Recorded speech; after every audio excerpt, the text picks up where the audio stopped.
Good morning, everyone. Sorry for the delay in program due to some technical issues. So, unmute your name.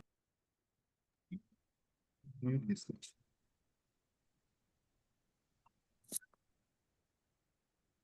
Is my PPT visible? Already लगा हुआ है यहाँ पे mic. Yes, sir. Is my PPT visible? Okay. So can I start?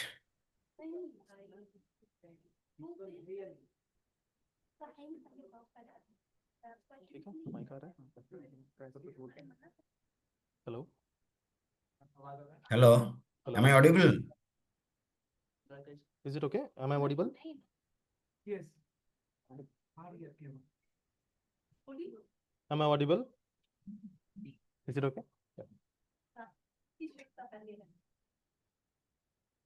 Yeah, so we can view your screen, but let me first introduce. Then, if you allow, then we can start the session. So please let me introduce everyone. Already time is there. From 11:40 actually it was scheduled. So please start it because I have some other assignment in my college. Yeah, I'm so sorry, sir, for the actually due to the technical issues, there was delay in program. Okay, so good morning, everyone. So I'm Dr. Vinay from Amity University, from the Department of AIIT, Patna. So it gives me an immense pleasure to welcome you all for the Track 2 of International Conference on Business Intelligence, Data Science, Language Analytics, and Defense Technologies 2025, which is organized by the Amity University, by the Department of Information, Amity Institute of Information and Technology.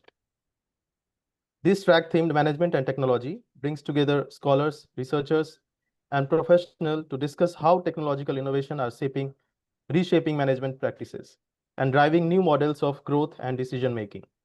The synergy between management and emerging technologies such as AI, data analytics, and automation continues to reshape the future of business and institution worldwide. Today, we are honored to have with us distinguished keynote speakers who will enlighten us with their knowledge and experience. So first, I am delighted to introduce Dr. Aditi Sharan. She is an associate professor from the School of Computer Science and System Sciences at Jawaharlal Nehru University. Her area of expertise include text mining, opinion mining, and sentiment analysis, information retrieval, and natural language processing. She is currently engaging in biomedical text mining, focusing on information retrieval, text classification, precision medicine, adverse drug reaction, and knowledge graph application. So now I would like to warmly welcome Dr. Aditi Sharan to deliver her keynote speech. So over to you, ma'am. Please address the. Yes, am I audible? Yes, ma'am. Can hear you. And so I'll just share my screen.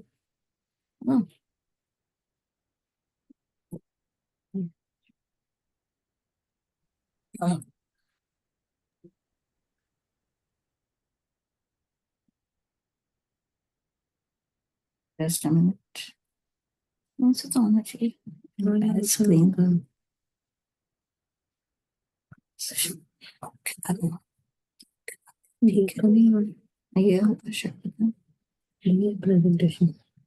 presentation तो ये entire screen share तो हो.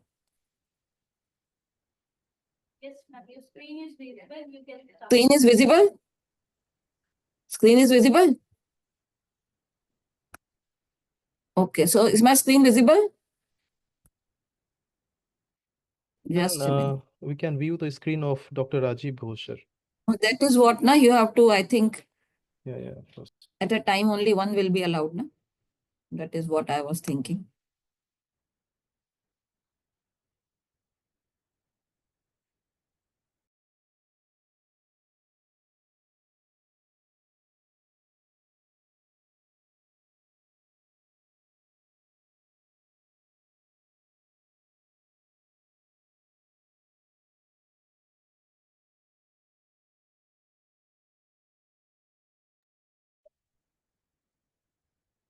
Ma'am, we can't hear you. Your mic is mute, ma'am. Ma'am, you are not audible. Kindly unmute yourself. Yes. Am I audible now? Yes, ma'am. Yes, ma'am. We can hear you now. Okay. And my screen is also visible? Yeah, now we can view the screen.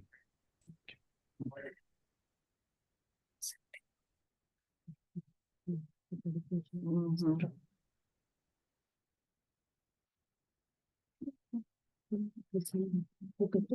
वो actually मैं screen slide show नहीं करना चाहती थी कि फिर वो अपनी शक्ल दिखा. Anyway, is it visible properly? Shall I start? Yes, ma'am. But the screen is not full. If you can. So I can put in presentation mode, na? Yes, ma'am. Yes. अरे तो इसको निकाल दियो कहाँ Fine. दिया गया Just a minute. इसको हटाना बंद करना पड़ेगा. खुदा ही हटाना पड़ेगा. इसे हटाइए. बंद कर. ऊपर से dots. Mhm. ठीक है okay Presentation mode, just a minute. ठीक है Yes. Fine. Okay. So, as you can see from my topic, meaning from medical text, the power of biomedical text analytics. So, as we know that this is an era of data analytics, and we have evolved from data mining to data analytics part. And if we talk of the domain as a health domain and data as the text data, then we come to the topic of the biomedical text analytics. So, because considering the limitation of time, I think even if I would be able to give you if I give you some basics so that you can realize the power of the biomedical text analytics as well as familiarize yourself to the work we have been doing. I think within that time, I will be doing justification of my talk. So coming to the power of biomedical text analytics, we can see that there is why biomedical text analytics has become so powerful. So the thing is that it has been made possible because of, as we all know, availability of large amount of data. But just the availability of large amount of data doesn't make it powerful. There are many constraints that the annotated data is not available. Then again, deep learning techniques are coming, but they have their own constraints. So there are multiple things that contribute to the notion of the biomedical text analytics. So in a very small time, let us try to realize the power of the biomedical text analytics. So this is a brief outline of my presentation. What, why, and how of biomedical text analytics. That is the most important thing. Even if you are able to appreciate that part, I think it is worth my talk.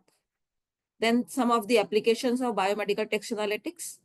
Then medical knowledge graph, which is an important, through which you can realize the full potential or the lot of potentials of the biomedical text analytics, how the knowledge graph can increase the potentiality or the visibility of the text analytics part, approaches, methodologies, case study, and some of the insights from my work.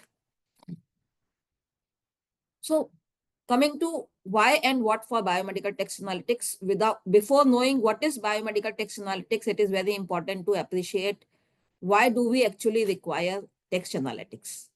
So as you know that there is a huge volume of biomedical text. The text can be literature, clinical trials, patient records, health reviews, and different type of text on the social media. However, what happens, even if the text is available, but most of the information or the knowledge remains hidden in unstructured text and it is unrevealed. So the text analytics helps in revealing the unrevealed power of the text that is available in plenty in the public domain. Now, some of the applications include disease-related literature, treatment, tumor mechanisms, etc. And at the same time, it is also important that while we are dealing with finding the meaning from the unnatural text, so some information is going to be lost. So the goal should be that we should be able to structure, retrieve, extract, relate, and organize, visualize, and interpret biomedical information effectively. That means we should do it with the minimum loss of information or with the maximize way so that we are able to interpret that information. So it is to structure the information. These are the different tasks of biomedical text mining: to structure the information from the unstructured form, to retrieve the useful information, from the retrieved documents, extract the meaningful part of the information, relate it with different type of entities, and organize, visualize, and interpret. So this is why we require biomedical text analytics and what do we understand by biomedical text analytics. Now, how to realize the full power of biomedical text analytics? You can go through the screen. However, to cut short, I would like to highlight that there is a lot of ambiguity in the text data, as we are all of us might be familiar, because of the subjectivity, ambiguity, unstructured nature, etc. Now, there is a hype being created, sometimes true, but also sometimes hype also, that deep learning can solve all the problems of the, or it can be able to meaningfully do the biomedical text analytics.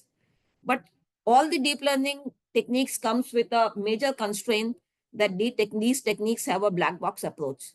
And in health informatics, a black box approach will not go, as it will require that until unless we are able to understand what is being done in between, the medical people will not be able to understand that whatever result you are going to give, that should not be, until unless its pipeline is clear, it does not make much sense to that particular community. Similarly, similar to that is now, it is non-customizable. Yes, customizable is important, because what is the main limitation of deep learning? That it is coming with its own set of this vector embeddings, which we can use as a features. I always say that when the deep learning came, we are very happy that we need not do any homework. All the feature extraction task is given to the deep mining algorithms, learning algorithms. But that comes with a lot of cost, because we are not able to customize the features which we would require to add some of the features on our own. Then lack of explainability and all these things make it a lot of constraints in deep learning. In addition to this, on the other side, in biomedical domain, there are a lot of biomedical databases in the form of ontologies, taxonomy. So they are also very powerful and they can be used for biomedical text analytics. However, there is a limited coverage, and day to day the new versions have to come. It has a controlled vocabulary. So these are different problems. So the power of biomedical text analytics comes from combining meaningfully the deep learning approaches and hybridizing it with the domain-focused knowledge, along with, if possible, the intervention of a medical domain expert. So I would like to just humbly submit that we have been trying in our lab to combine all these things in a meaningful way. This is what how to realize the full power of biomedical text analytics. Okay. Some of the applications, you can just have a glance on that: literature mining, entity extraction, disease biomarker discovery, drug recommendation, and all these you can go through. One thing again I would like to highlight, that initially we thought that biomedical text mining can only help in retrieving and extracting the information meaningfully. But now we are realizing that its potential is very much in the real-time analysis. We can predict the drugs. We can find the better treatments. It can help in diagnostics and prognosis. So it can be a very good assistant to the already existing medical team which we have. So just to give you a glance of, to justify my topic, how to get meaning from the biomedical, how to get meaning from the medical text literature. These are just some lines from maybe, I think, from some literature data. Cucurbitacin inhibits activation in breast cancer cells by a reactive oxygen. You can just go through, these are 3 or 4 sentences extracted from the biomedical text literature data. So one of the most important applications of biomedical text mining is the entity and relation extraction. That forms, not only it is an independent application, as well as it also forms the base for many other applications. So you can just observe from here that in this text, we are able to beautifully and in a very powerful way annotate the entities and relations. The green color shows that there are 2 things. Entity need to be identified as well as entities need to be categorized. So we can see that the green color shows for the chemical entity, this color shows a gene entity, red color shows the relations. So there are two type of entities, chemical and gene. Orange shows the gene entity and chemical shows the this entity. So cucurbitine, you can say that it is a chemical entity and REC1 is a gene entity. And these two things are related by a relation called inhibitor. That is, cucurbitacin is an inhibitor of this particular gene. So you can just see, even if we do have just a simple text, no one will be able to understand. Only the people with the advanced knowledge, they will be able to understand the meaning. But with a nicely annotated text with the entities and the relations in a meaningful way, that makes it a very powerful tool. So just with this example, you can realize the power of the biomedical text analytics. Now, the entity and relation extraction, actually, it is a pipeline. It leads to the construction of knowledge graphs. So knowledge graph, as we can see, that they require three type of things to be identified: subject, object, and entity. You can relate it from here. This will be the subject, first entity, second entity will be object, and this will be the relation. So this we call as a triplet. So you can see a knowledge graph requires as input entity, relations, and entity. So two entities indicated by related by a relation, that is called as a triplet. Now the power comes from, if we have millions and millions of thousands and even millions of triplets, the graph database will be able to organize this in the form of a database so that the structured query can be done. So you can easily imagine that from the unstructured text, you cannot make a query in a meaningful way. It is just the, if you want to have the factual information, you cannot retrieve it meaningfully from the text. Once it is converted into a knowledge graph, the query finding mechanism is available. And as you have nowadays, earlier there were RDBMS, now there are graph databases. So the power of graph databases makes it very much possible to extract the text in a meaningful way, factual text, and then apply a lot of analytics on the structured text, which cannot be applied on the unstructured information. Some of the applications of knowledge graph include clinical decision support system, public health surveillance, drug discovery, clinical pathway, and medical information retrieval. So these are now being used practically and in a real time in many of the big applications, including all those which I have listed here. These are some of the methods of biomedical text mining, as I've already told you. Earlier, there were rule-based methods, which nowadays are used in a limited way.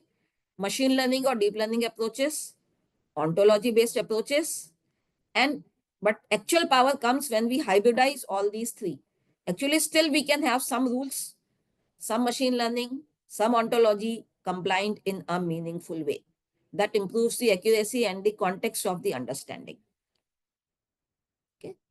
So I would just briefly give you, considering the limitation of time, I would just give you briefly some of the outcomes from our research lab. So this is just, you can say that, see that this is a sentence from, I think, from some discharge summary or some case report. 47-year-old female with a history of metastatic breast cancer and 2 prior episodes of pancreatitis through something is hidden to be secondary to this, who presents with the abdominal pain. So you can see that we are able to identify the entities in a very strong way. For example, 47-year-old, this is an entity which is age. Female is an entity which is of type gender. Metastatic breast cancer is an entity which is of type medical condition. This is again a medical condition, 2 or 3 medical conditions, and abdominal pain is the symptom. In addition to this, as you will see that many a times there is a subjectivity in the text that the same information can be given in different ways. For example, 47-year-old woman here, 47 can be FORTY, or it can be an middle-aged woman. So we need to normalize them in a certain way. So second part is the entity normalization. And many a time the normalization is to be mapped to a standard databases in this biomedical domain. So here we are normalizing these entities to the UMLS database. So this is one of the works of my MTech student. Second is that you can see that this is a cancer. We have a mimic data set, which is publicly available in open domain. So here we have, again, at the left side, you can see that this is the summary of the patient, discharge summary of a patient, history of illness, medical, and all these things. From this, we are able to make a very good summary, meaningful summary, which is also represented in the form of the knowledge graph. You can see here, you can see this. This is the ID of the, this is the ID. And then these are the different type of entities. You can just see. ID is this, then 72 years, lung cancer, these are the entities. So you can see this is the subject, object, and this is the relation. And this is the description of this entire knowledge graph. A 72-year-old woman is diagnosed with lung cancer. So in discharge summary, it is very much doctor oriented. This now has become in a way so that the person can, even for the patients also, this can be very helpful. To understand discharge summary is very difficult for the patient. So I'll just end with giving some more examples. So this is again a knowledge graph representation of hallmark of cancer class. So this is a very complicated information which we have been able to extract with the help of not only our data mining tools, but with the help of the medical annotators or the medical experts. So this is a knowledge graph representation of cancer genomic instability and mutation. So here again, you can see that there are many complicated entities. We cannot understand their meaning, but you can just see that genomic instability and mutation is a hallmark or certain label, which is associated with certain, you can say, sort of mutation, and which causes the damage in the form of the ethylene oxide. So here again, you can see genomic instability, a hallmark of cancer, results from agents like this and this. So in this way, we are writing a meaningful summary of this particular knowledge graph. So yes, maybe one or more slides. This is again a drug recommendation system where we are dealing with the patient data, discharge summary of the patient data, as well as the tabular data. We are taking some fields as age of the patient, name of the patient, gender, symptoms, medication that he was taking at the time of admission. On the basis of all of this, we are able to make a model and predict that if the person has this age, this gender, and these symptoms, and these were the medicines he was taking at the time of admission, then what should be the prescribed medicine on the discharge. So I think I have been able to finish mainly of almost in time. And these are some of the research issues and challenges which I have already mentioned in my Thank you so much, ma'am, for your wonderful speech regarding your research. questions. So, yeah, if participants, if you have any questions, so you can ask if you have any. From online mode also. From the online mode also, if there is any question, you can raise your hand and you can ask the question.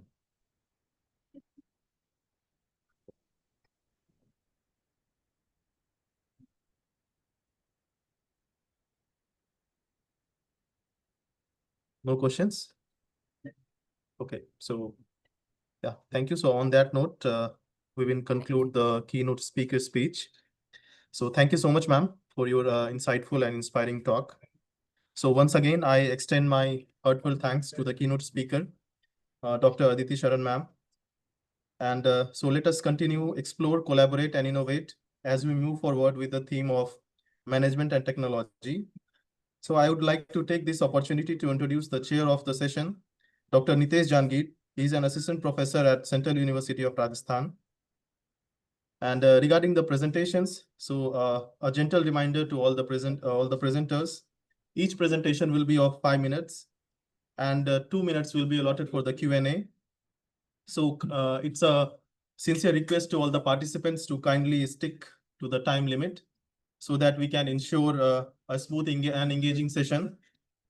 So as we conclude this keynote speaker, please let me now start our presentations. So I would first like to introduce our first presenter.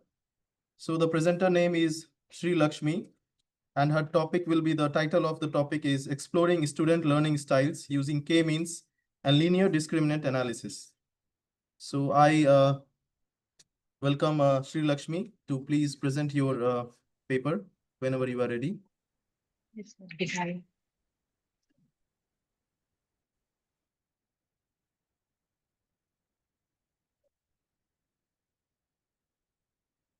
Good morning, everyone. I'm Srilakshmi Balivada, and I'm a student in Business Analytics at Gayatri Vidya Parishad College. Today, I'll be presenting our study entitled Exploring Student Learning Styles Using K-Means and Linear Discriminant Analysis. So this research aims to identify patterns in how students learn and how data-driven insights can be drawn and how they can improve the academics of the students.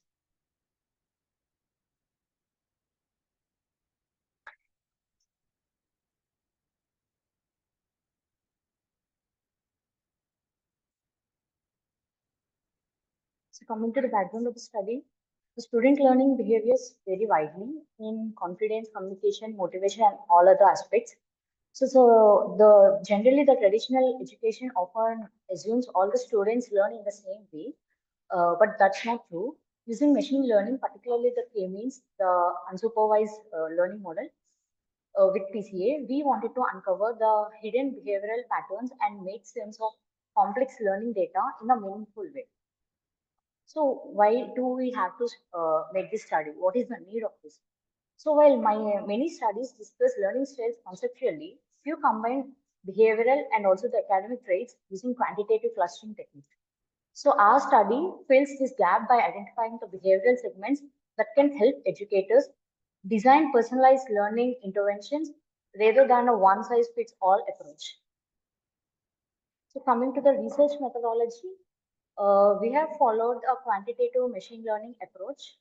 The student responses were collected on a 5-point Likert scale across behavioral and academic indicators. After data cleaning and standardization, principal component analysis reduced the redundancy while keeping 90% of the variance. So the 11 components which were first considered were reduced to 5 components. The K-means algorithm identified 4 clusters with K is equals to 4, determined using the elbow and sellout methods. So we used Python libraries such as pandas, NumPy, and matplotlib for implementation. So coming to the findings and the cluster interpretation. So we have founded like 4 clusters which were then like identified using the elbow method and the silhouette method. So as you can see in the graphs, from the 4th cluster and all, the graph gradually started reducing. So the results revealed 4 distinct learning clusters. So the 4 clusters are cluster 1, confident but distracted learners, cluster 2, interactive and self-assured learners, cluster 3, steady but passive learners. The cluster 4 contains students who are anxious and dependent learners. So these are the clusters, mean scores that are obtained in each cluster. And these are the characteristics of the students present in each cluster. And then coming to the implications of the study, there are theoretical implications, practical, and also the policy implications. The findings, the theoretically, it expands the learning analytics by combining behavioral and also the academic data. So practically, teachers can tailor strategies, the institutions can tailor their academic calendar based on the students, the performance and the characteristic features, focus exercises for distracted learners, leadership roles for interactive ones, goal setting for passive learners, and counseling for anxious learners. So at the policy level, it encourages schools to use a data-informed planning and also adopt adaptive learning technologies to support diverse learning needs. So the limitations and the further future research. Our data set represents a limited sample, and also future studies could include psychological variables like resilience and mindset, use larger data set, and also test how learning styles evolve over time or across disciplines. Studying the impact of digital learning tools and also the classroom environment could further enhance the study. So I'm going to conclude as there is a very limited time. In conclusion, this study shows that students learn in multiple distinct ways, and these can be identified using the machine learning algorithms. By understanding these clusters and these student types and their characteristics, educators can create learner-centered environments that can improve engagement and also make students succeed. So the research contributes to the growing movement toward personalized and adaptive education powered by analytics. Thank you for your patient listening. I'm happy to take any questions or your feedback. Yeah. Thank you, Sri Lakshmi. Yeah, if any questions. Now we have a 2-minute Q&A session. So if you have any questions online or offline mode, you can ask the presenter. And the chairperson, sir, can also ask if you have any questions. So if you can hear.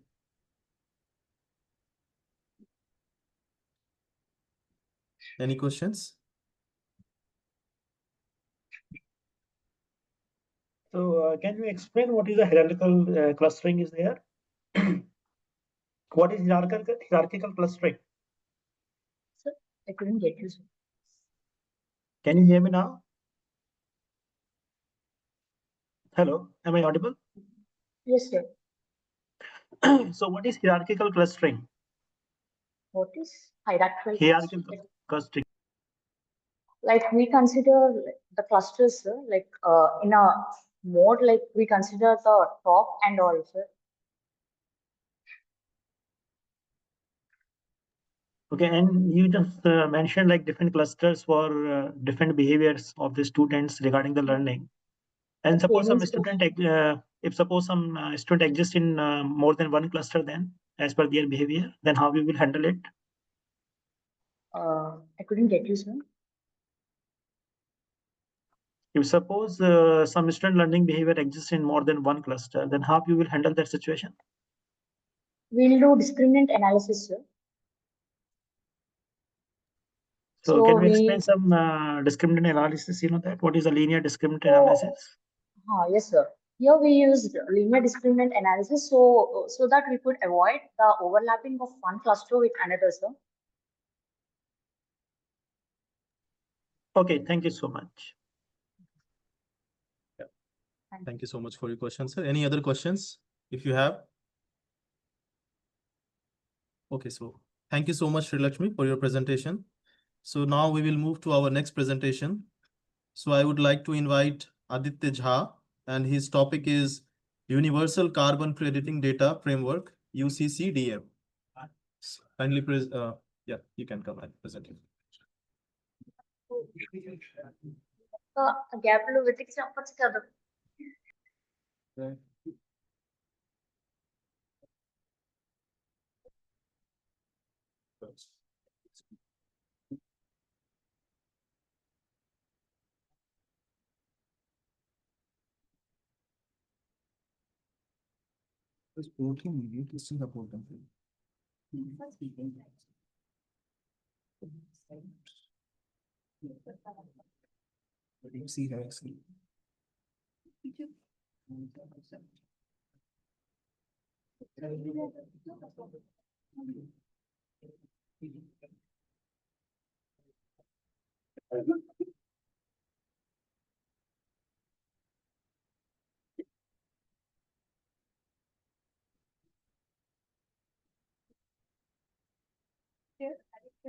No, ma'am, pen drive. Mic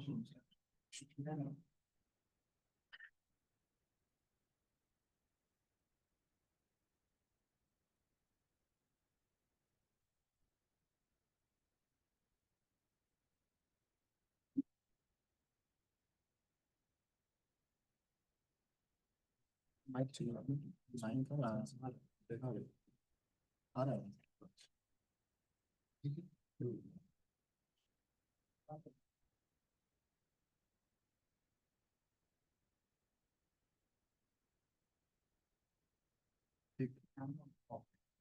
camera off camera on करो back करके on करो back करो camera से आज हो गया तब on करो कैमरा कैसे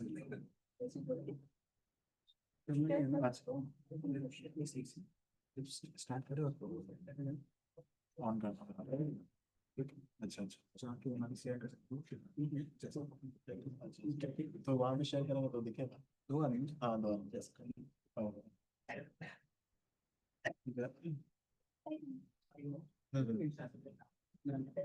thank you ma'am So, good morning, everyone. I hope I am visible and audible. We are presenting to you the Universal Carbon Credit Data Framework presented to you by Aditya. So,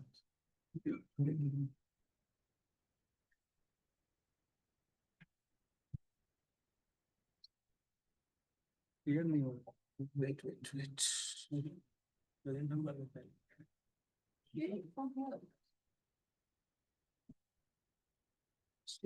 से option ही नहीं आ रहा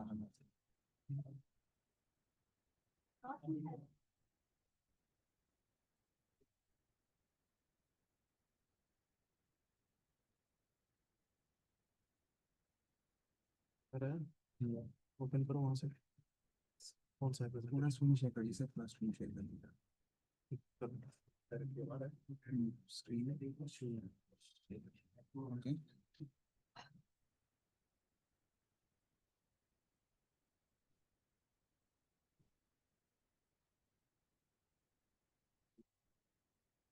all the best thank you good morning, everyone. I hope I am audible and visible to you.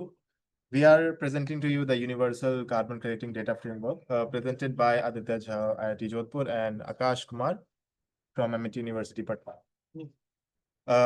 The universal, I was actually listening to Aditi Sharan ma'am and her work on the taxonomy of arrangement of biological data was commendable, and my work is kind of similar.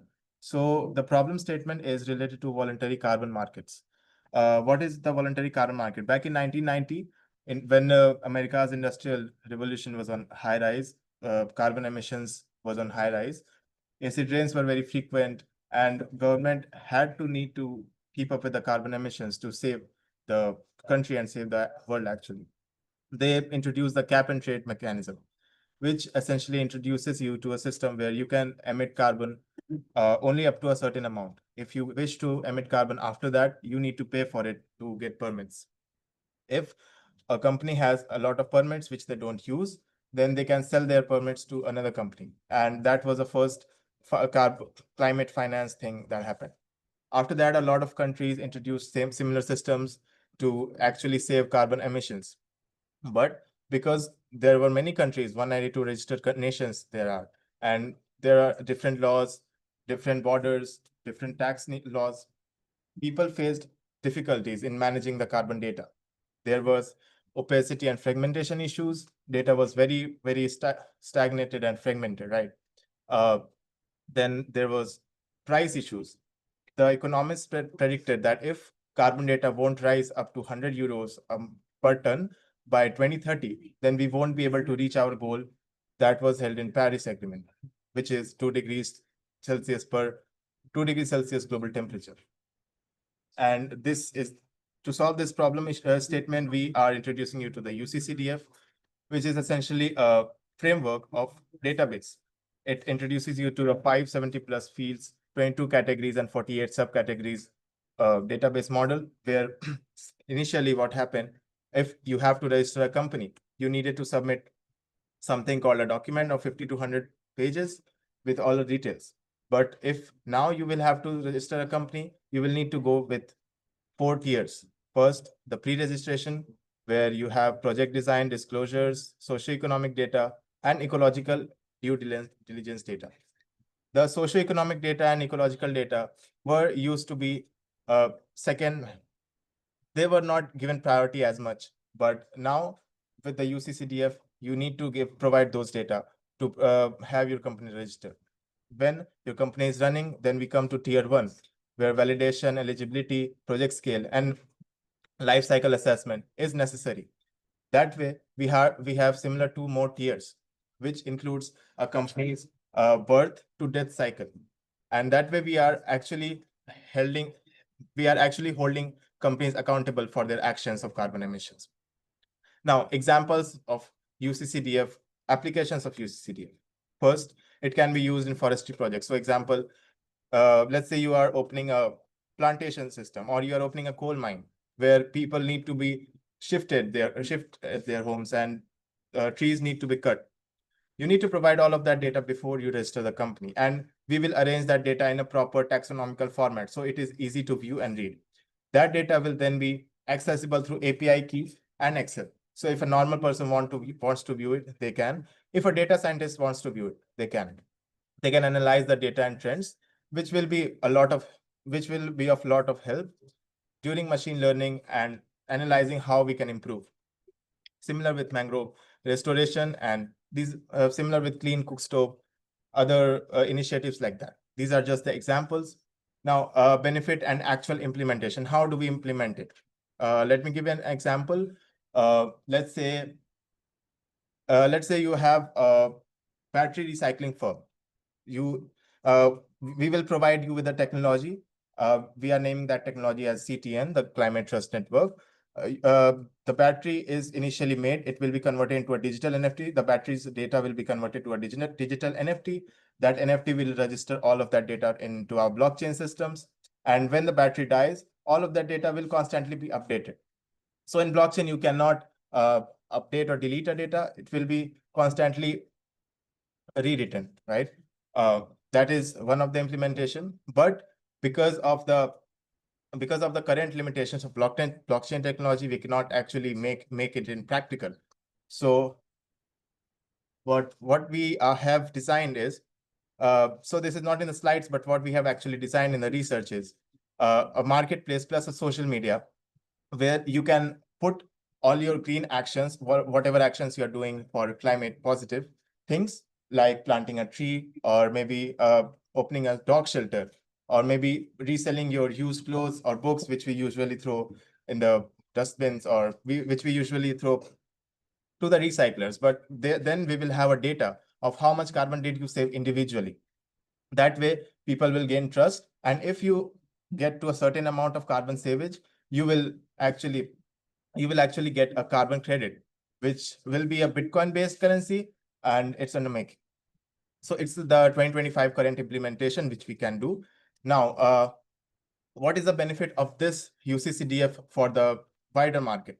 The UCCDF can be used by companies and investors, by companies and investors who build trust into their system and actually make you feel that they are saving something for the world. Thank you. That's all. If you have any questions, you can ask me.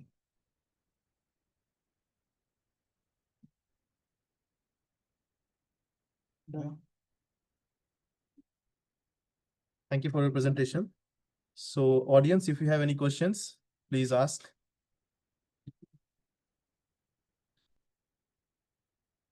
If you have any question from both online and offline, you can ask the participants. So I have one question. So this work is like a review work or like a research work? Sorry, sir, can you repeat your question?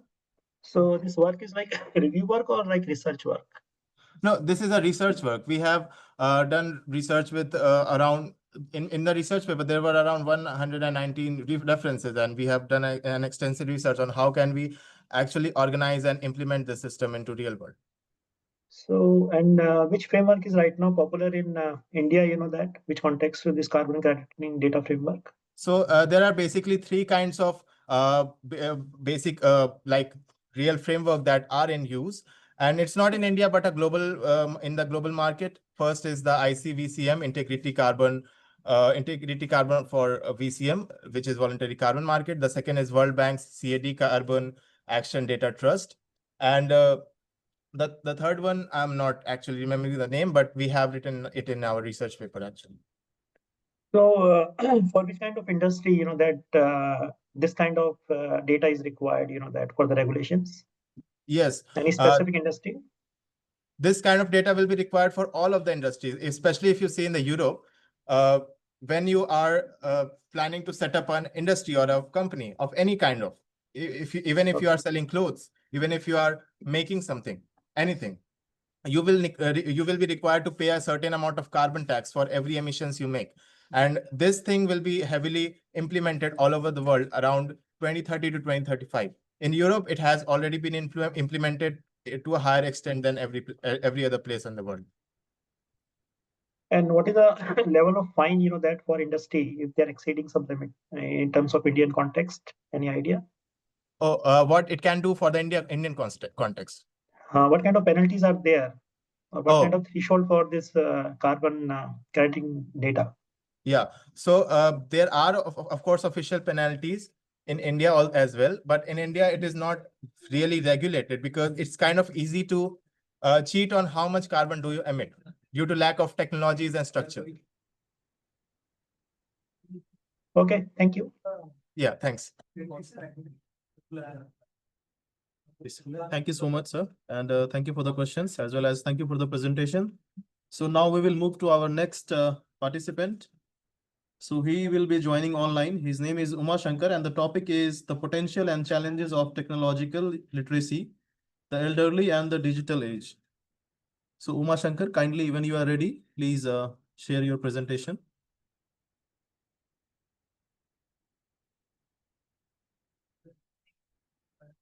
Mr. Uma Shankar, have you joined?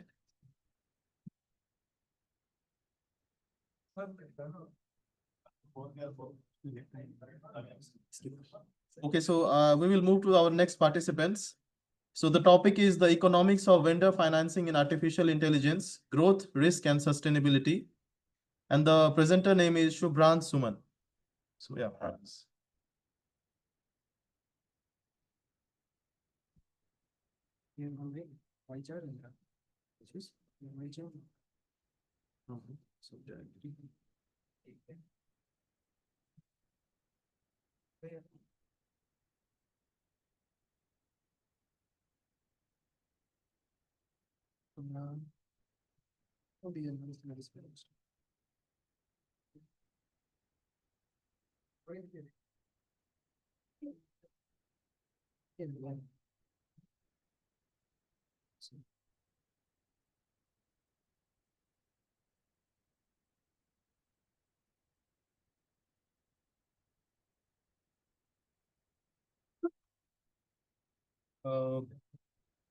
First of all, good afternoon, sir, and my respected friend.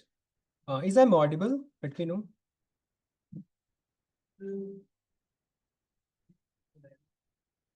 Okay, thank you for the concern. My topic is the economics of vendor financing in the AI sector. So before going towards my topic, first of all, I would like that there should be a better understanding of what is vendor financing and what I am referencing there. So let's go to the next slide. There's what is vendor financing. When it comes to vendor financing, there's a two type of vendor financing in today's days. This is occurring. That is debt financing, where the buyer repays the vendor with the interest over the time. That does not the name itself state the meaning. The second one is equity, where the vendor receives the equity in sense of investing in that. What is the next important thing is that there in the vendor financing in the AI sector is that the circulation that is happening, the amazing thing that is happening. The chip maker company like NVIDIA, AMD has transformed the vendor financing into the innovative and circular system where the investment is directly in the customer while securing the guaranteed demand for their own product. Let's go to next slide to understand that what I am referencing more in detail. NVIDIA and the CoreWeb, they are doing a vendor financing where NVIDIA have invested 100 billion investment in 2023, where 6.3 billion deal has been guaranteed in demand.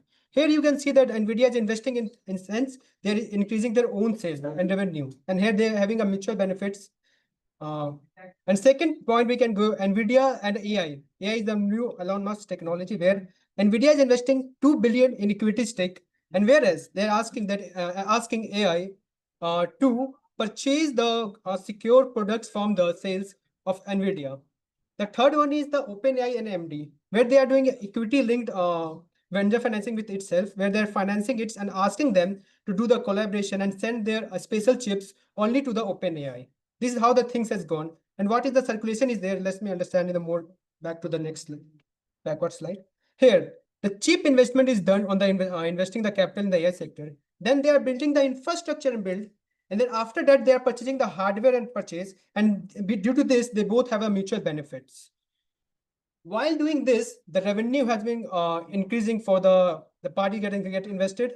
And it's having a mutual benefit. Both are revenues getting rises as a form of interest or as a form of getting the product gets sold out. Also, they are also booming with their equities. Equities price going high. Nvidia is having 43% record in a one day while doing this. What is the key benefits that happening? The key benefits are the guaranteed demand. See if somebody is getting the demand itself is confirmed that okay, after completing this product, I have to then sell them back. Then in that case, they have a guaranteed demand. They have a market expansion. They are taking money for the investing in the chip, in the tangible asset where they are making a lab where they're enhancing their more and more technologies. There is a customer something lock in. The cash flow problem will be not raises. Access to a capital at lower interest or with the mutual benefits, then tech support they can have it with both. But the things arises here is that when we talk about the vendor financing, it's looked parallel to the dot-com bubble. And here the main part of my research is come that this vendor financing was already told by Swam Damodar sir, who is the father of valuation, modern valuation. In that, they have stated the vendor financing and say that it can be a dot-com bubble, it's parallel to it, but they have not stated in depth. I go in depth and identify that it can be a dot-com bubble or not. Then I go through it and I found that in the dot-com bubble, the profitability of the companies were either negative or very low. But in the AI sector, the profitability is very much high. That is a 50 to 60% for the NVIDIAs, or in OpenAI also 30 to 50% this having. The main focus of dot-com bubble was the weak from financial foundation. And here is the things was in on tangible assets. While they take investment for the expansion, real expense of the production of the goods, whereas the dot-com bubble, they take it for the purpose of increasing the customer base. First of all, we will check the two things. First, the accounting states that no, it's not a dot-com bubble. Second, the product demand. The product's demand that we can identify by the customer need. McKinsey have done a research in which he have told that there is a 22% professional who is dependent on generative AI. In May 2025, AI Plus survey has conducted that 46% of US knowledge is dependent on it. And then the 2025 Indeed have done in comparing to Indian audience, where the 71% India use AI in their work. Apart from that, 37% of person professional who accept that yes, their work can be get replaced by the AI. And this research was done by the EY in the August 2025. Here is the conclusion. The time is also get up. So here we have concluded. The whole purpose is to tell you about the circulation of the AI funding and AI finance. And second, the purpose is to tell you that it's not a dot-com bubble, but of course there is a risk. When you go in depth, you find that the CFO, that is cash flow operation, is from the cash flow operation is there, but due to happening because of the vendor financing, the core waste company is having 50-60% of their because of the vendor financing. So it is a concern, but not like a dot-com bubble. And the most important thing is that each and every AI sector, that is a core web, AI, OpenAI, AMD, they all have some unique product within themselves. As the time is up, if you ask me in the Q&A, I will tell you what is the product they have. So thank you for your time. Thank you for your presentation. So if you have any questions, please ask.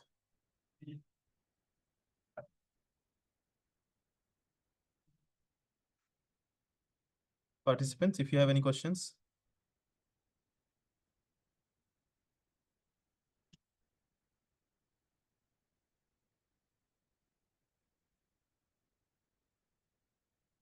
So you just mentioned the profitability across, I think 30 to 50%. Can you explain how you reach that kind of profitability for the AI market in vendor financing?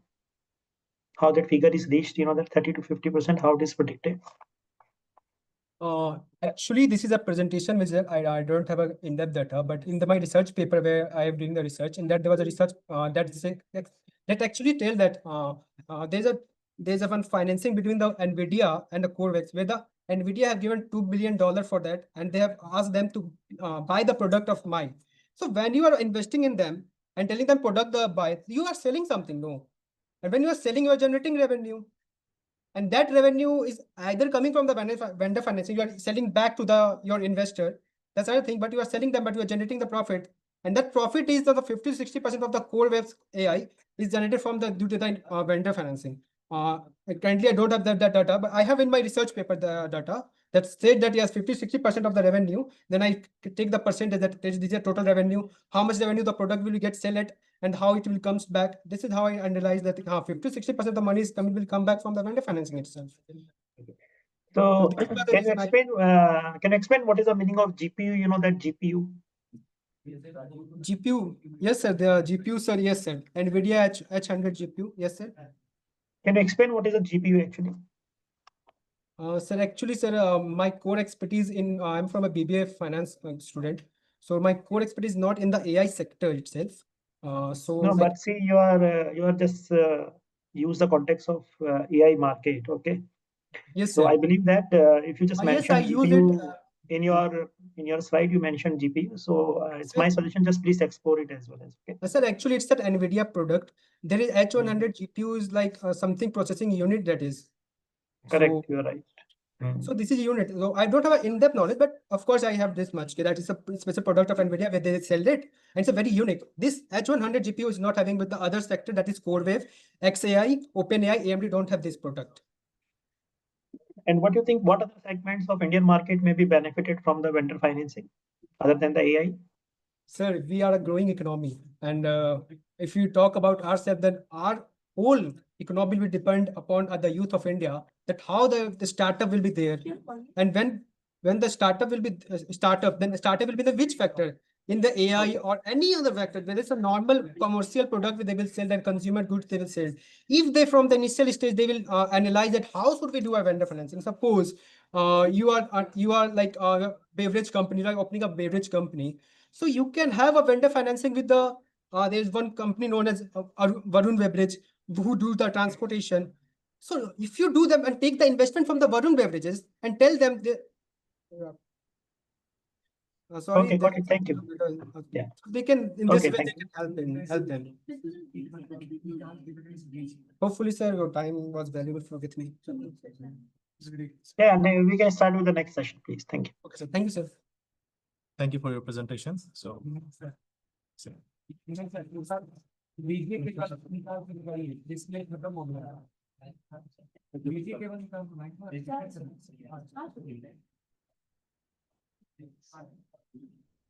Yeah. आ जाएगा sir video cable बस लगा दोगे ना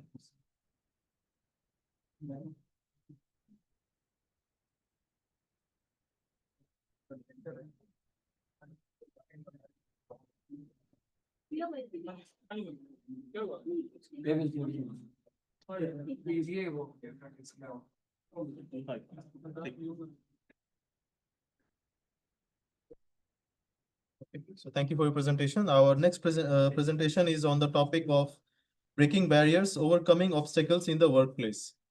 So the presenter name is Richa Sharma. Please present your presentation.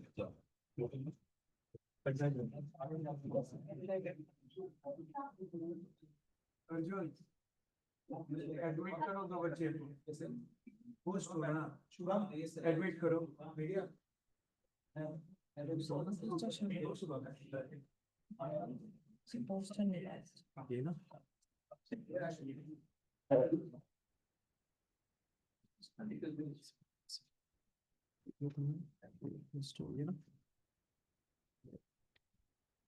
Better your face is not visible.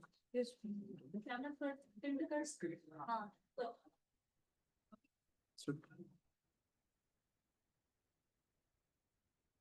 Good morning, everyone. I'm Richa Sharma, pursuing BBA from Amity University, Patna. Today, I'm here to present poster on breaking barriers, overcoming obstacle in the workplace. This study aimed to highlight the key challenges employee faces in today's workplace and explore strategy to promote diversity, inclusion, and empowerment. I believe that breaking barriers isn't just about overcoming difficulties.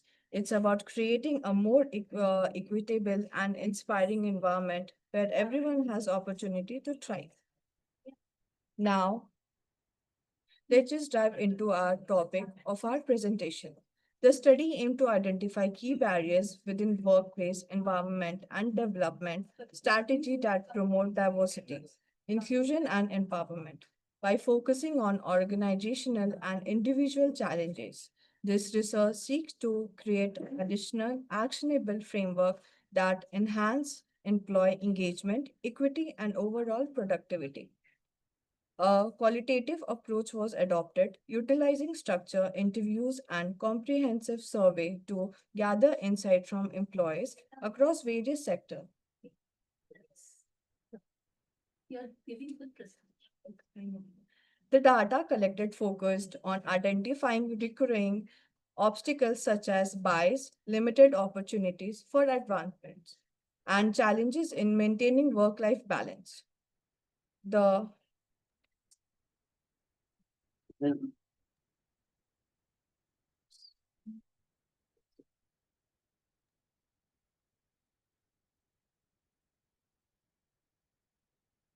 the the response was systematically analyzed to uncover patterns and propose targeted strategy to address the concern effectively. The key challenges our employee faces in today's workplace are: first, gender bias and stereotype, unequal treatment and assumption affecting opportunities. Second, lack of diversity and inclusion, limited representation and different group. Third, workplace discrimination, bias based on race, gender, age, of background. And the last, work-life imbalance, stress and burnout due to heavy workloads. The result undergoes the importance of integrating diversity and inclusion into organizational structure, where barriers are actively addressed, employee experience greater satisfaction, collaboration, and productivity. These finding emphasizes that inclusion is not merely a moral responsibility, but a strategic advantage for organizational growth. Now, to conclude this discussion,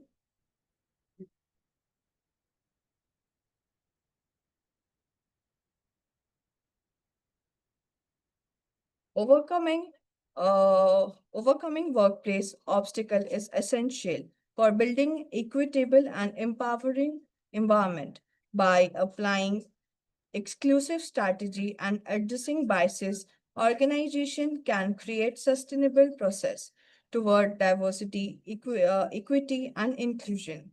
Continuous evaluation and commitment to improve ensure every employee feel valued and empowered to contribute fully to workplace success. That's all from our side. Thank you.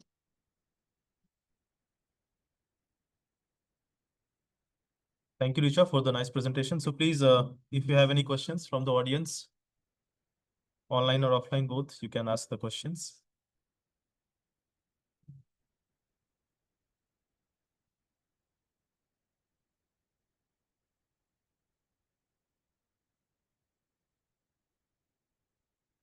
Any other questions? पूछ रहा है वो बीच में sir ही पूछ रहा हूँ. Yes, sir. Should we move to the next presentation? Okay, thank you, Richa. So can you give Yeah, sorry, some sorry. idea about can you give the idea about some barriers for IT workspace? Sorry, sir. Can you give me the idea about the barriers for the IT workspace? Sir, variety of IT aspects. industry or IT workspace. Okay, you need to just give me idea about the barriers for IT workspace or IT companies. So variety, like we can do things like reduce the work hours and to make the environment better for everyone to like they should willingly come to the workplace to do their work and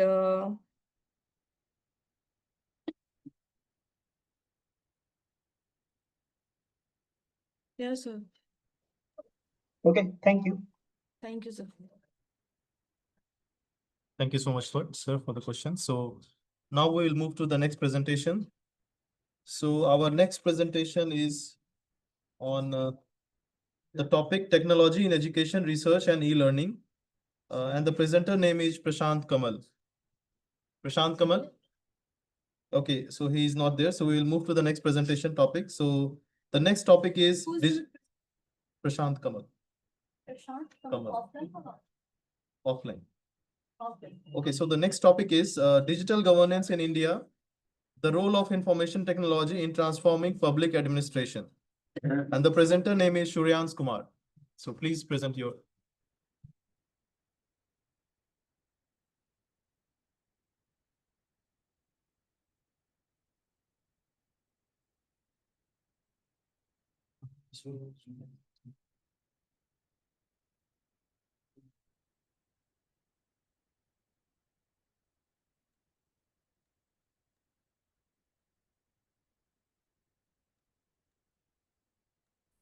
Good morning, everyone.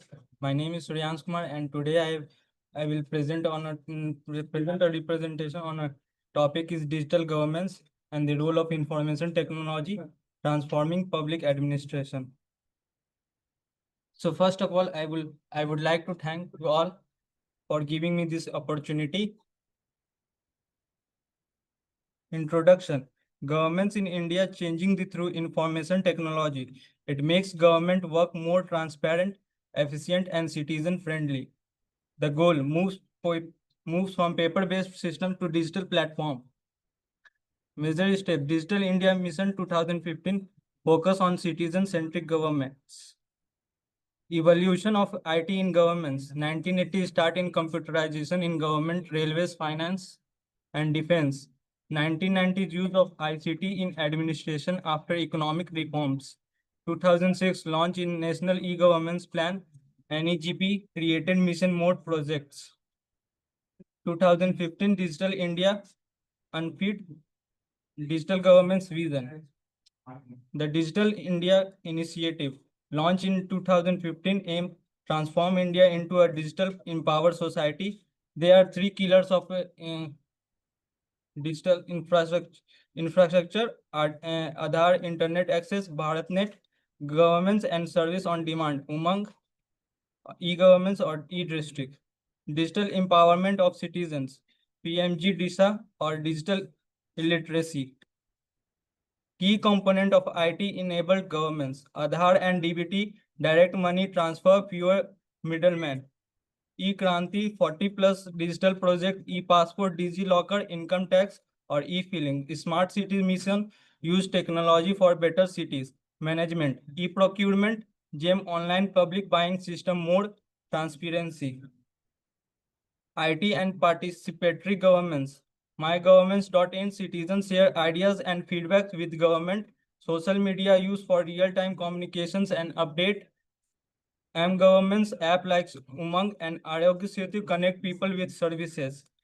Benefits of IT in governments, transparency, online record reduce corruptions, efficiency, save times and cost, inclusiveness, service reach rural citizen and via CSCS. Data-driven decision policies made use real data. Challenges of IT enables governments. Digital divide many rural areas still lack in internet access. Cybersecurity issues, data breaches and hacking threats are rising. Poor infrastructure, slow internet and poor cuts affect digital work. Lack of training, some officials and citizens are not tech skilled. Resistance to change, old system and habit slow adaptations. Case study, Andhra Pradesh Real-Time Government Center Fast Disaster Response, Kerala E-Governments and Digital Literacy Success, Karnataka Bhumi Project, Digital and Record Reduce Frauds. Policy recommendations, expand broadband and digital infrastructure, train officials and citizens in digital skills, strengthen cyber security and data protections law, encourage public-private partnerships, support local language platforms, monitor and evaluate e-governance project. Futures of IT in governments, use of AI or blockchain, IoT for system governments, better data use, faster evidence-based decisions, visions of minimum government, maximum government's goal, make government transparent, efficient, and participatory. Thank you.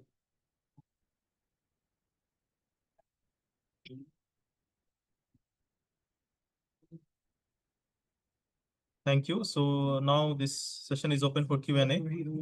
So if you have any questions, please ask.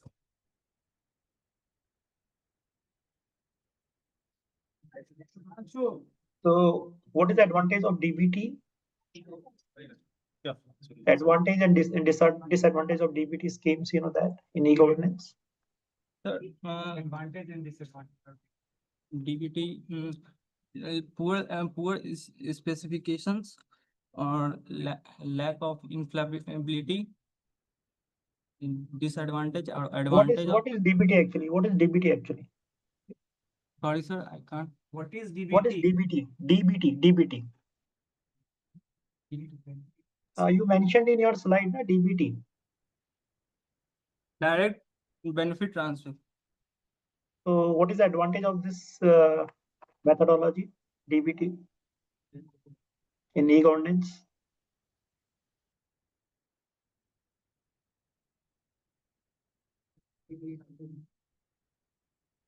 Sorry, sir,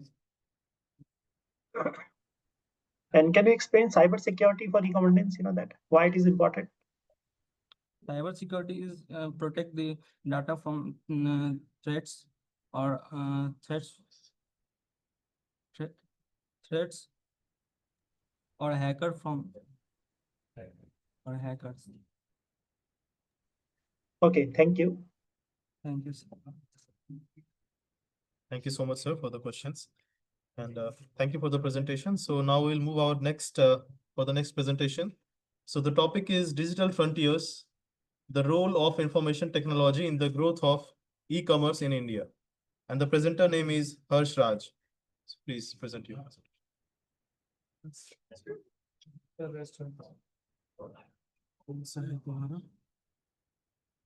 share किया था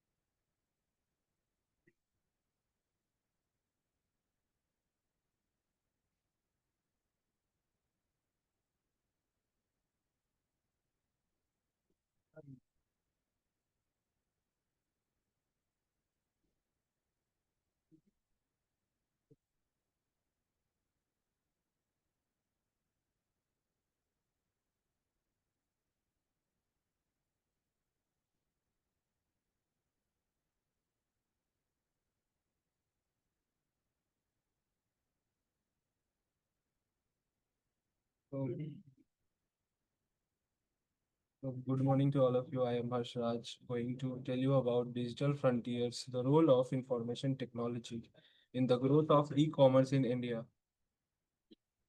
So, here is the overview. Information technology. It has transformed global commerce. India is one of the fastest growing electronic commerce markets.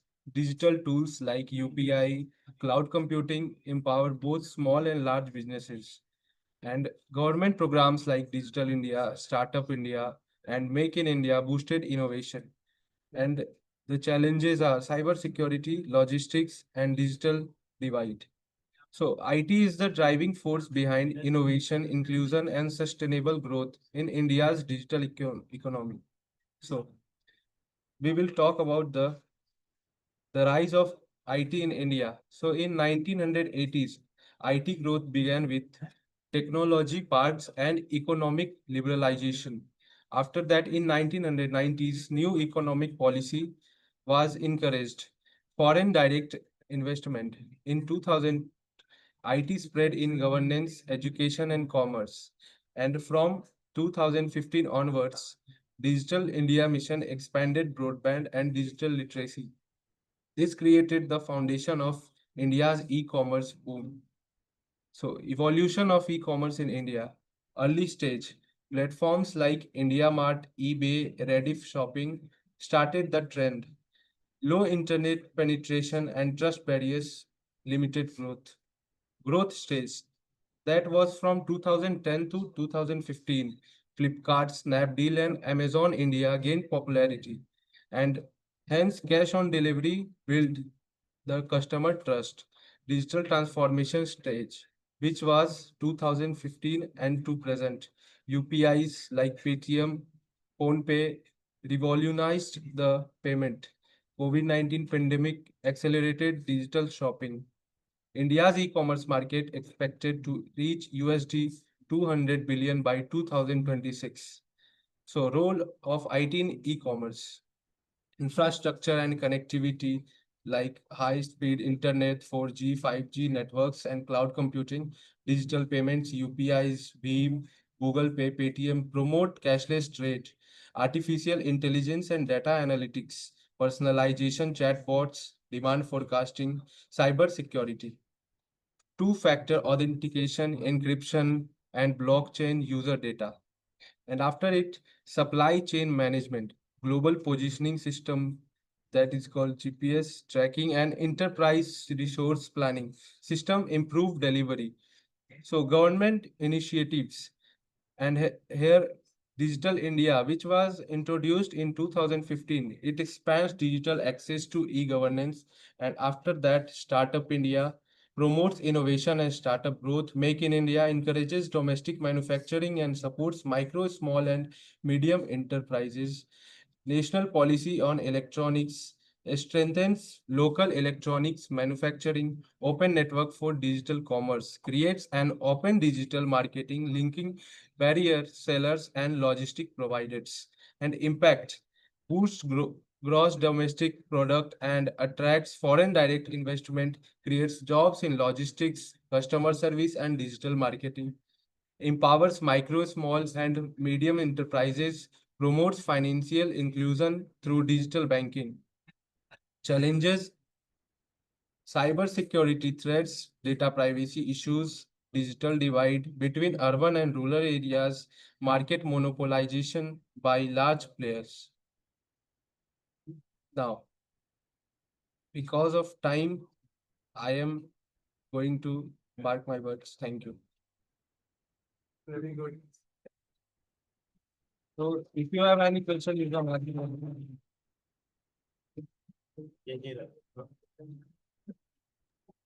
Thank you, Harsh, for your presentation. So now we'll have the Q&A session. So if you have any questions, please ask. So what is two-factor authentication or like multi-factor authentication? You know that? Yes, sir. It is a type of authentication where if I am logging into my account, then it is a factor that will authenticate I am login or another else. So it authenticates just like CAPTCHA and other OTPs. It is a authentication factor. Okay, thank you. Thank you, sir. Thank you so much for your presentation.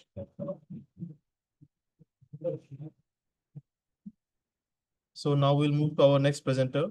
So the topic is digital transformation in education, business and governance. And the presenter is Haniful Haq. So I would request him to please come to the podium and present his presentation.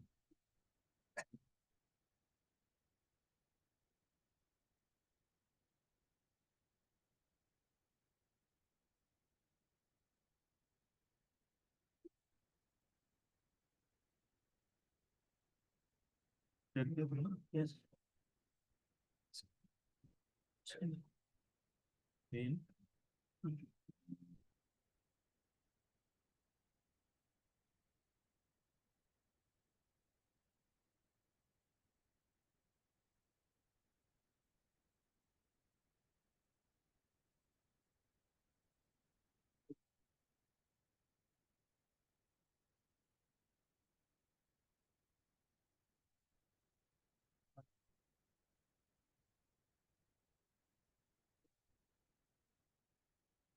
Now audible? Hello.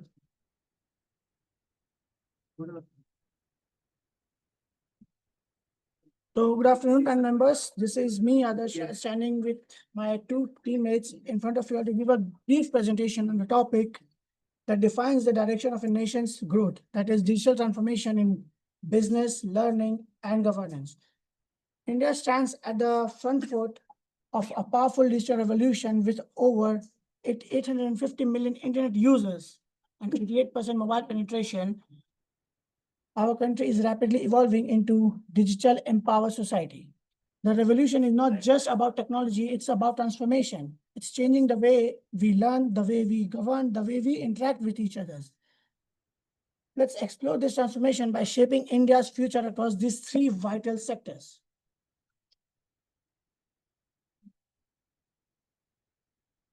Starting with the education sector, the education sector has witnessed a remarkable shift with the rise of digital learning.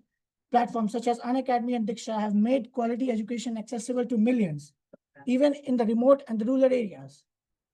Through virtual classrooms, e-libraries, and interactive tools, learning is no longer confined in the walls of classrooms.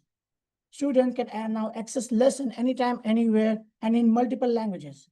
Furthermore, the National Education Policy of 2020 has been emphasizes the importance of technology in teaching and learning, making digital literacy skill for the futures.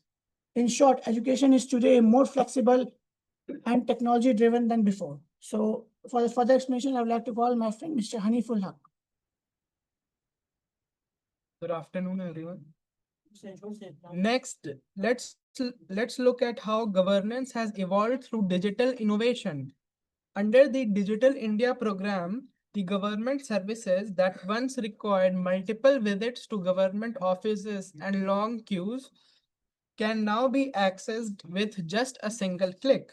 Initiatives such as Aadhaar, DigiLocker, and Umang have made administrative processes more faster, transparent, and citizen-friendly.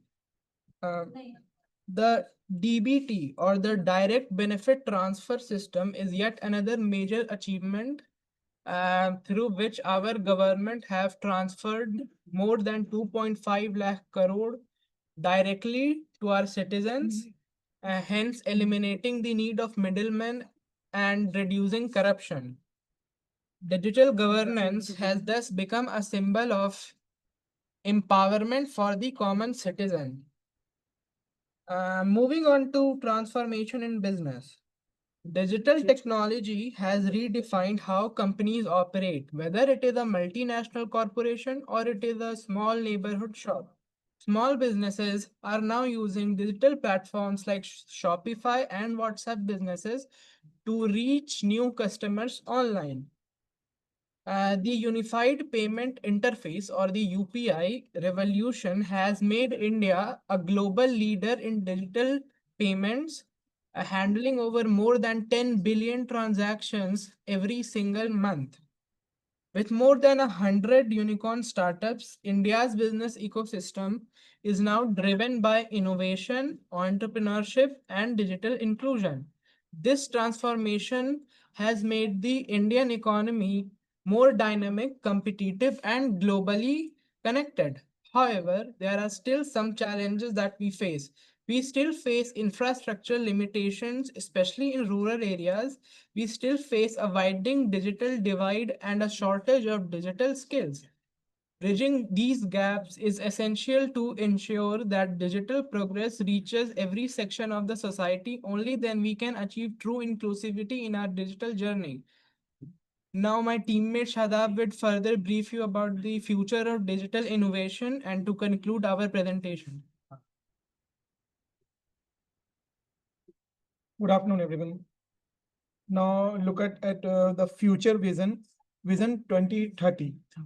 Looking ahead, India's vision 2030 outlines ambitious goals, achieving universal invest connectivity, training over 500 million citizens in digital skills, and stabilizing innovation hubs across smaller cities.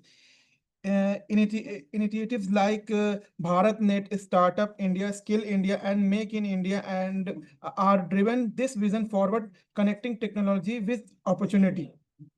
Together, these efforts aim to build a future where technology serves every citizen, not just a tool, but as a bridge to empowerment.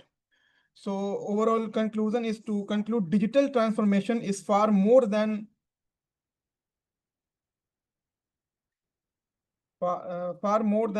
adopting new technologies about remaining the way we educate, govern, and conduct business to create more inclusive and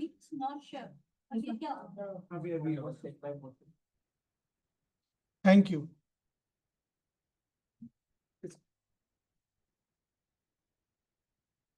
Thank you so much for your presentation. So now we have Q&A session. So if you have any questions, then please ask. So, what is unicorn startup? Sir, it is a startup which has reached a market capitalization of $1 billion.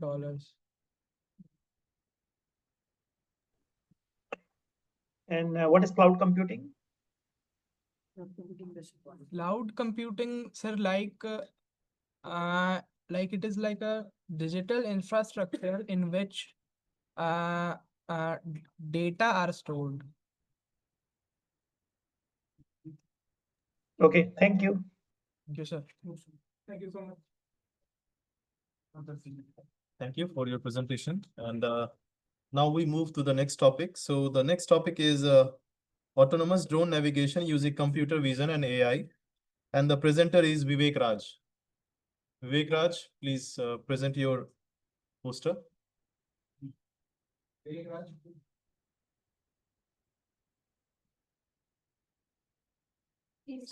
I think he is absent. So the next presenter is the topic is e-commerce transforming the future of business.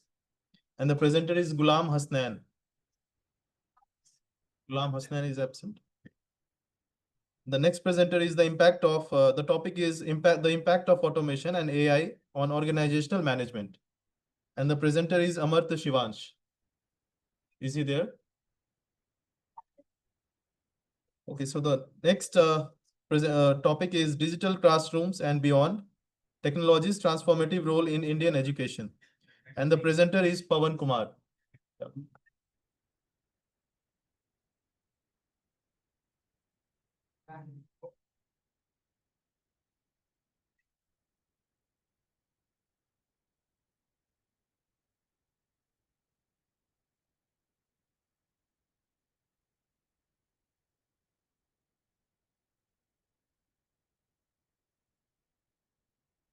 यही present करना है ये no ये हाँ ये सही sir ये है सर तो फिर हम आराम से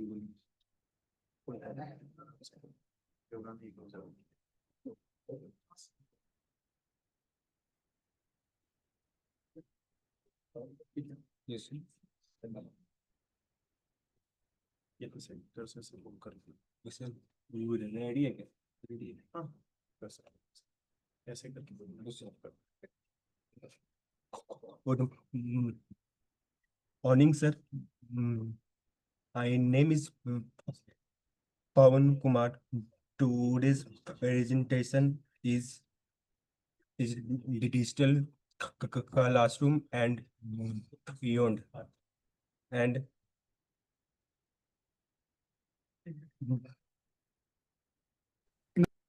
technology has emerged as a transformative force in the educational world wide, and India is no expectation. The Indian education system historically characterized by rote learning and limited accessibility has undergone a major digital revolution in the 21st century.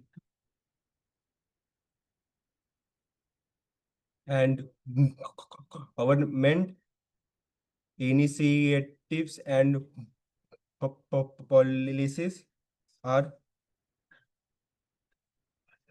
has been at the forefront of integrating technology into education through several flagship programs.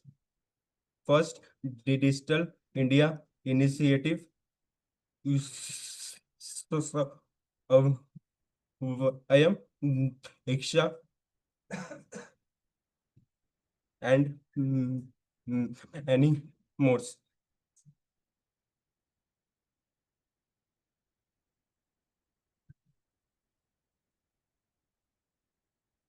Impact of technology on teaching and learning. First, transforming pedagogical practices. Second, enhancing accessibility and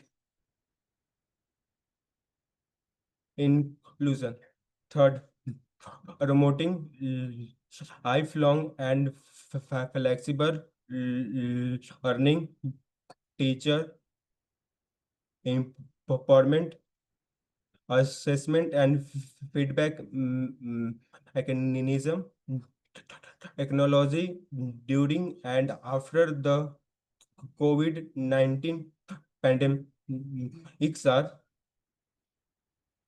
accelerated digital transformation in Indian education with the closure of schools and universities. The education sectors rapidly adopted online learning models using platforms such as Google, Classroom, Zoom, Microsoft Teams.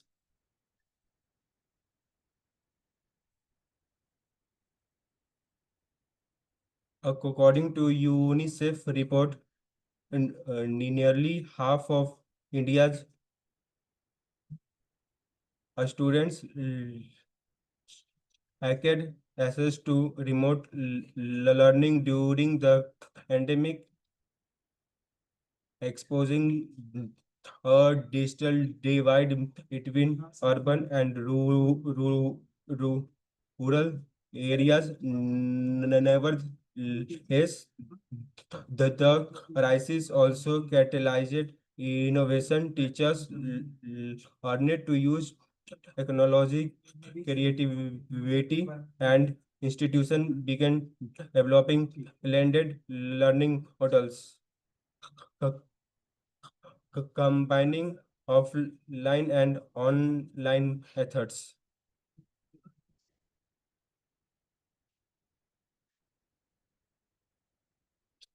Lenses in implementing technology in Indian education. First, digital divide. Second, infrastructure deficiency. Third, teacher training and digital literacy. Yeah. Time over, Pawan. Pawan, what is LMS? LMS. आपने एक जगह word use किया LMS. Sir, earning models. Learning models. Yes, sir. Okay.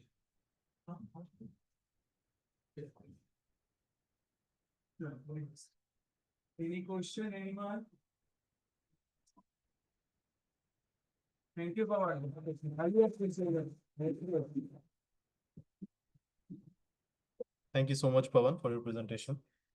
So, sorry, sir, if you have any questions, if you want to ask, sir. Okay, then we will move to our next presentation. So the next topic is technology in education research and e-learning. And the presenter is Mr. Ashif Ikhlaq. So please present your presentation here.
So any presentation is left or we close for today?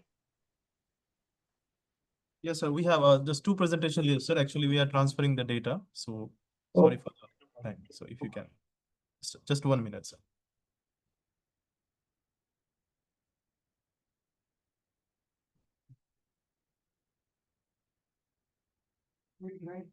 Download minutes. Quick access.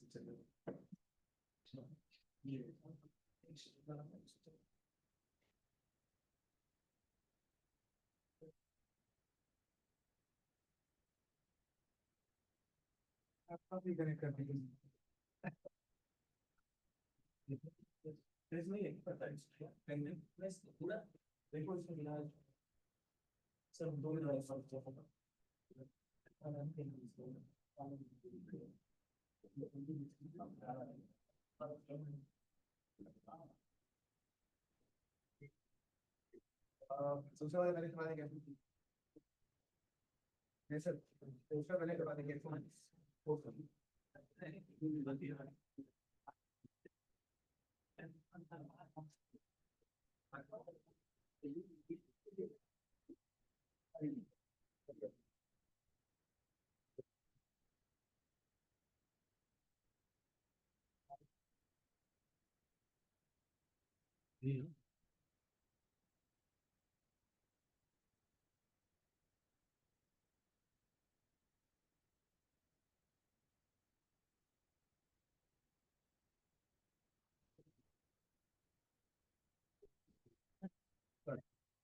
Good afternoon, sir. I am Vishal Kumar.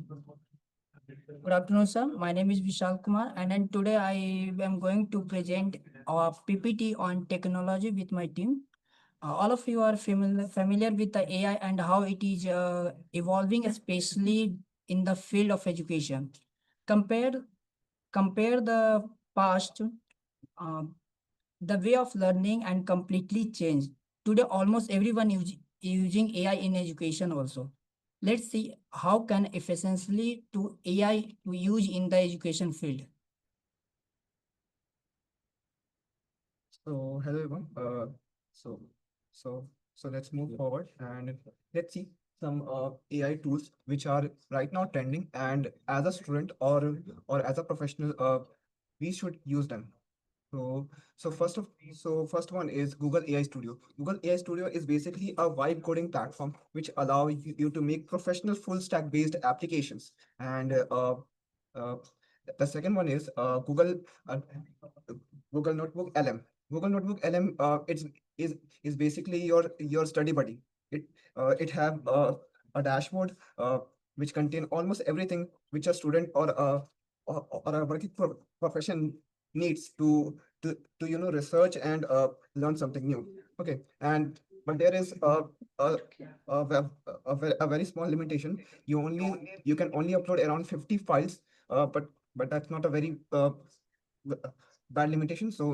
Uh, so and so the next one is uh, Google Scholar. Google Scholar basically a browser-based platform which allows you to research. अभी exam का meeting में उसमें क्या discussion हुआ? which allow you to search multiple platforms, which allow you to research, and you can also integrate both things with together Google LM, Google Notebook LM, and Google Scholar, so that you can get a very great experience.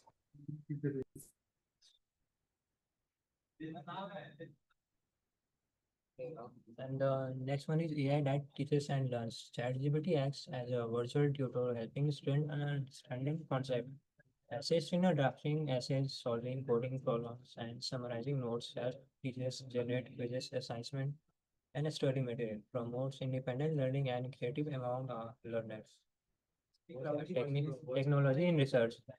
Digital database like Google Scholar, ResearchGate, and IEEE Explore simplify research access. AI helps in data analysis, claims detection, and content summarization. Cloud storage and collaboration tools allow teams to work on research projects globally. Technology ensure accuracy, speed, and innovation in modern research. Yeah, e-learning, the new normal. Platform like Foresta, Adobe, and Khan Academy have regularized learning. Student can learn anything, anywhere, and even earn certificate online. AI-driven platform recommend personalized courses based on interest, promotes lifelong learning and skill developments. Thank you. So that is it for our presentation. So if So thank you. Now we have Q&A session. So if you have any questions, please ask. What is the disadvantage of using ChatGPT? so basically, if you are not aware about that how to write prompt, then and also there are only 2024 data is available. So if you want latest updates, so that basically cannot give you. Okay.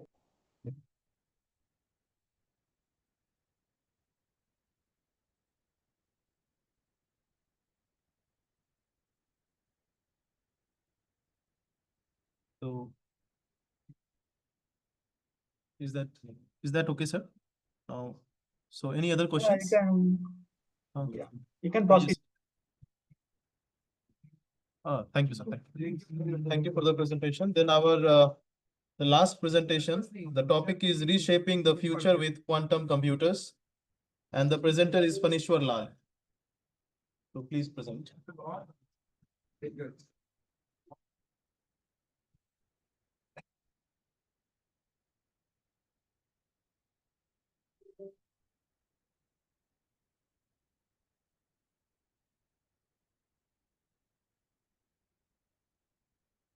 So your paper under the poster category or the paper category?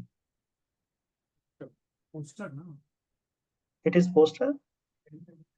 Anishwar, either it is paper or a poster presentation. It's a poster. Yes, this reply to the Anishwar. Okay. So screen share कर दो. Present. Please camera. Share the camera पे face करो. Adjust. Laptop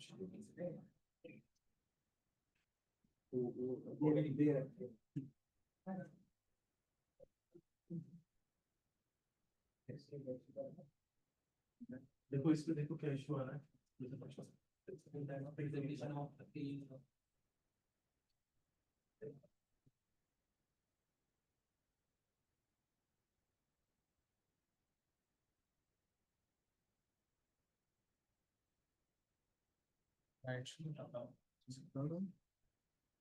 Not share. Wait a minute.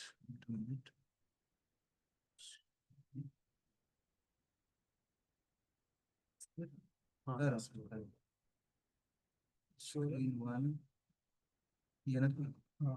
sharing. Yeah, is visible? Yes, fine.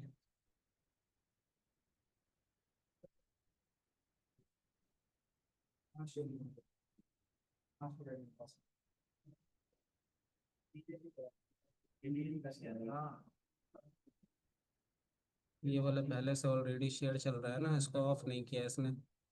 Stop sharing. अब एक minute. हाँ ठीक है, वो वाला किधर है?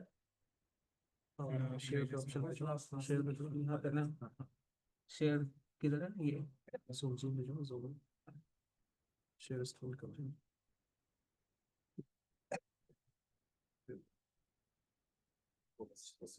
zoom करो, पहले स्पीड दिखे थी अपने हिसाब से लिमिटेड में।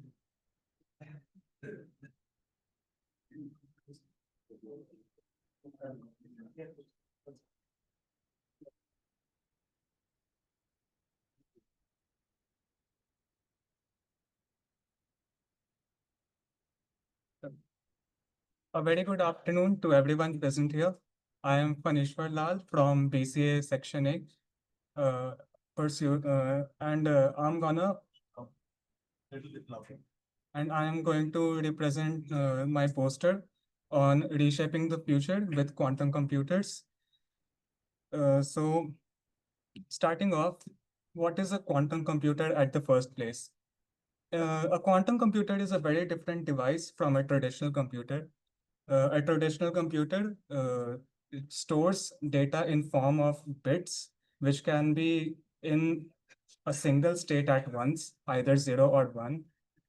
But a quantum computer uses qubits to store data, but and the qubits can be in both the states at a single time.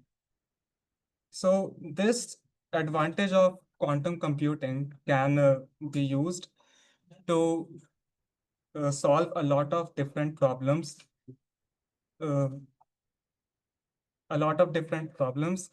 using quantum algorithms which are existing today. One such problem is protein folding, and protein folding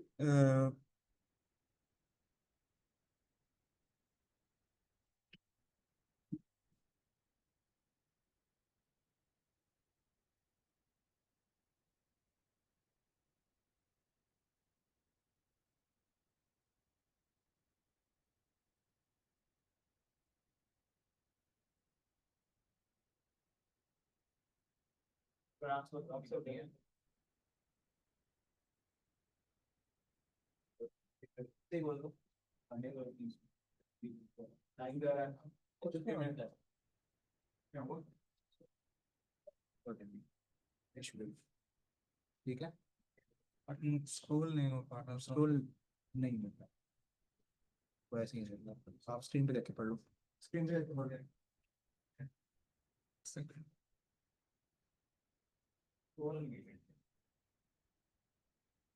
Uh, so a quantum computer can be in this research. I have mentioned, I have conceptualized the idea of using a quantum computer to simulate protein folding.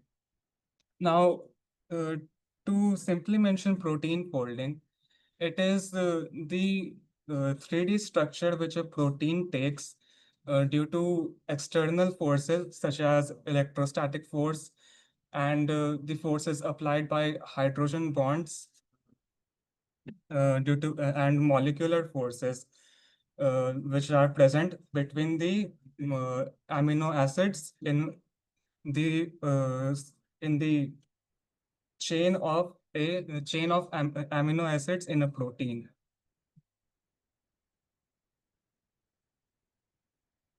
My approach for simulating protein using quantum computers has several steps. First, we will represent the amino acid interactions as Hamiltonians. And next, we will encode these Hamiltonians into qubits using some kind of mapping algorithm. After that, we will apply an existing quantum algorithm to entangle these values.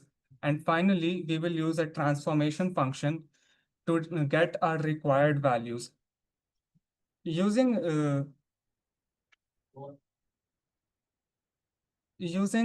this process, we can calculate the values which are required required for the 3D simulation of a protein. And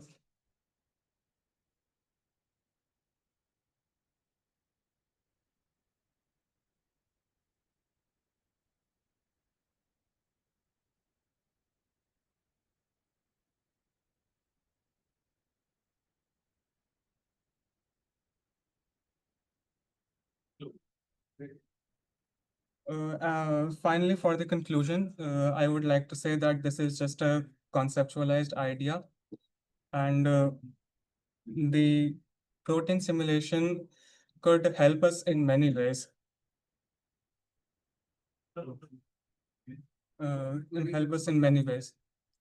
Such as we could treat diseases that have not been cured yet, and reduce gas emissions, and even treat wastage using a small amount of resources by generating new proteins. That's all. Sure. Thank you so much, Manishwar, for your presentation. So now we will have the Q&A. So if you have any questions, please ask. What is RSA encryption and private key? Excuse me, what's What is RSA encryption or private key? Sir, RSA is an encryption algorithm which is used to encrypt data. And what is It works. So what is private key? So private key is the prime factors of those the two prime factors of a number, which is the public key of the encryption, and using the private key, the only the encryptor can unlock the data which is being encrypted. So which algorithm is fast generally? Your traditional computer algorithm is fast or quantum computer algorithms are fast? Sir, it depends because the Shor's algorithm works on quantum computers. That is why it has produced faster results. Okay, thank you. Thank you so much for your presentation. And thank you so much, sir. I would like to thank Dr. Nitesh Jangir for his for chairing this session. And as we are on the concluding of this session, so I would like to extend my heartfelt gratitude to all our faculty members, esteemed guests, keynote speakers, presenters, and all the participants for their valuable contributions. A special thanks to the audience for your active engagement, thoughtful question, and presence throughout the session. So thank you once again, you all, and I wish continued success and meaningful interactions in the remaining session of this conference. So thank you so much. Ma'am, would you like to speak anything? Okay. Okay, Thank so you. on. Okay. Thank you, Chair. Nitesh, sir. It's Nitesh sir is there. Yeah, thank you, ma'am. Yeah. Thank you so much, sir, for giving your valuable time. Okay, so on that note, thank you, we are ma'am. Thank you so concluding much. this session. Thank you, sir. Thank you.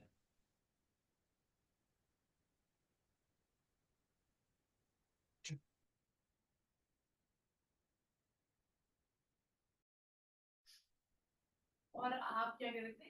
आप क्या मंगा रहे थे? Fried rice.